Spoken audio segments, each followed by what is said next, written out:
Sometimes whenever I want to play guitar along with a song that I've learned, I realize as I've learned the song that there's not really a backing track available online for it.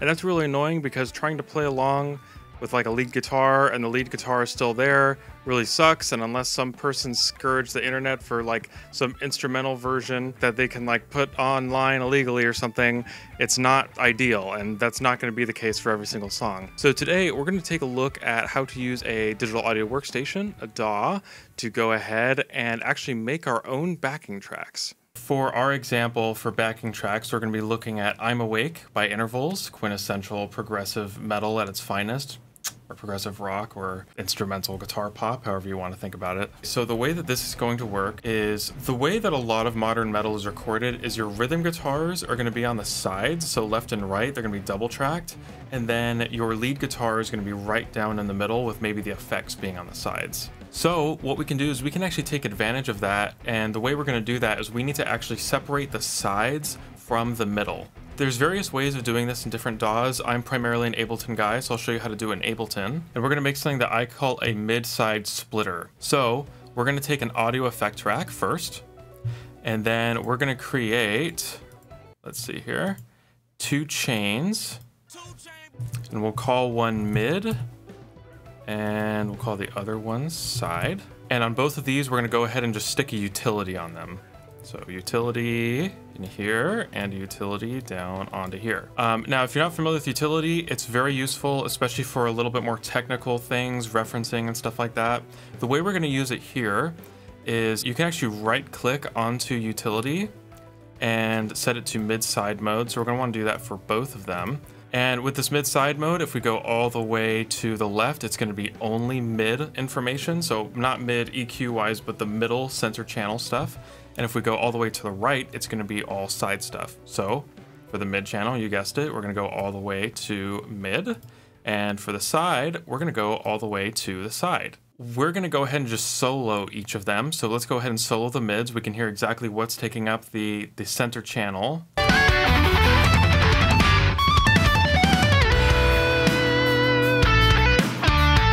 So you can hear we have 3 things mainly on this song. We have the drums, and we especially hear the low end of the drums, so like the thumpiness of the kick and the snare. We hear the bass guitar primarily in the middle, and then we hear that lead guitar. That's the most prominent thing.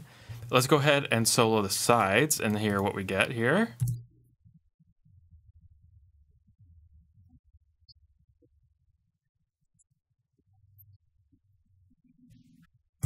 Okay.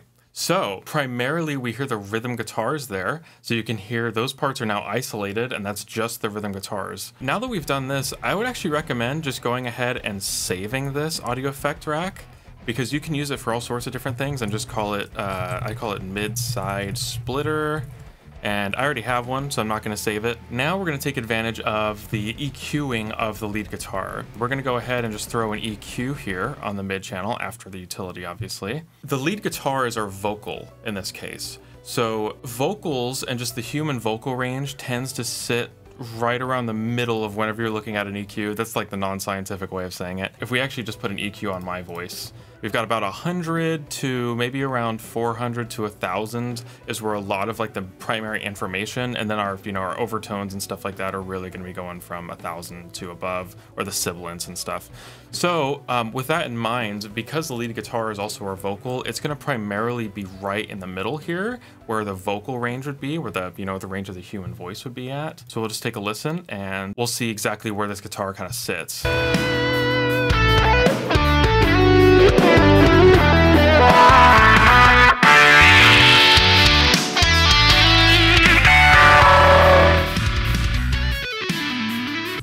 So there's a wide range here. Aaron from Intervals, he tends to have a lot of like, not low end, but a lot of the fundamental is kind of retained in his lead guitar. So there is some stuff down here. And as you heard over here, whenever there's distortion on a guitar, there's a lot more of these kind of biting things, kind of between maybe around 2K to 4K. One way that we can go ahead and just start, because we know it's gonna be taking up a wide range here, is have a relatively wide range on our cue. And we're gonna go ahead and just dip this down.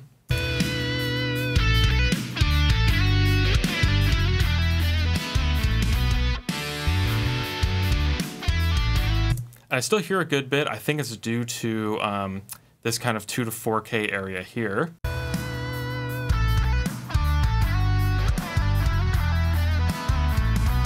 So you might think, well, I can still sort of hear the lead guitar in there, like it's still present.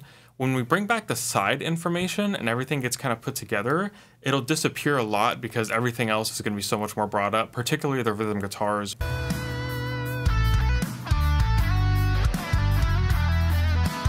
I think it's a little dead, so with any song, they're gonna be recording and EQing and doing things a little bit differently. We wanna retain as much of the song as we can and keep that intact, but also remove as much as is necessary to where that guitar part isn't nearly as noticeable. That way, when we're playing guitar on top of it, then our guitar is pretty much the only lead guitar that can be heard. So I'll play around a little bit with how this is EQ'd and see what we can do to get the best result.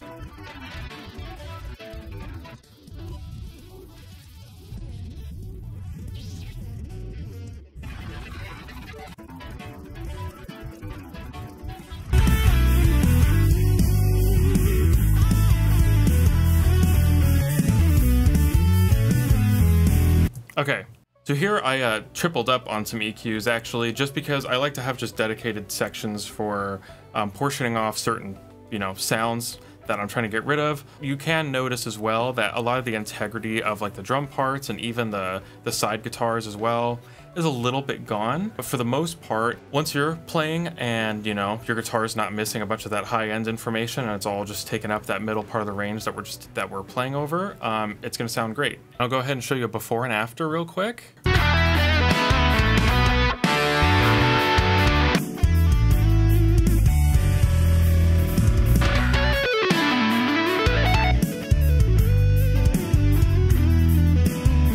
So again, it's still there, but when you're playing on top of it, you're not gonna notice it really. And I'll show you an example of that here.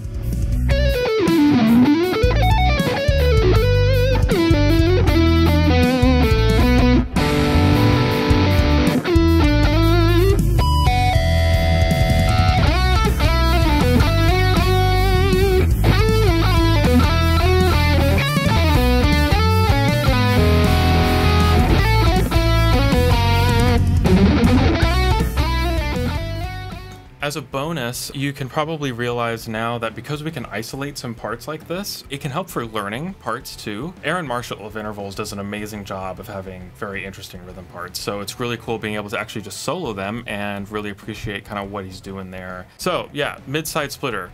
Great thing to use. You can use it on your own music as well to listen to, okay, what do I have going on in the middle? What do I have going on the sides? Is there enough stuff going on the sides for width purposes? Do I need to put more over there? Do I need to like maybe pan my time-based effects? There's all sorts of benefits to using a mid-side splitter to not only make a backing track like this, but also analyze your own music and analyze music and learn from it. I want to make the disclaimer that we are exploiting how a song was like recorded, so this isn't going to work with every single song that you're trying to do. Particularly in older recordings, there's a higher chance that you might see something weird where like the guitar is all the way right and vocals are all the way in like another direction or something like that. Just as an example, I was listening to Van Halen 1 and I noticed the guitar is like hard pan left. You could probably do a lot to that left channel to get rid of the guitar, even though the reverb is kind of on the right speaker and all that stuff. So just play around with it. You can use a mid-side splitter to do all sorts of cool things and just use your DAW to play around with music and learn a lot more about the music that you love. The whole purpose of this was to provide an out for if you're just trying to play along to a song that you love, but there's not really a good backing track for it. So I would really recommend seeing if the artist already has something available, as a lot of newer artists are providing jam tracks nowadays. If you're a fan of music like Intervals, like we were looking at today, Sheet Happens will release things alongside artists to have like tab books and jam tracks in the case of The Way Forward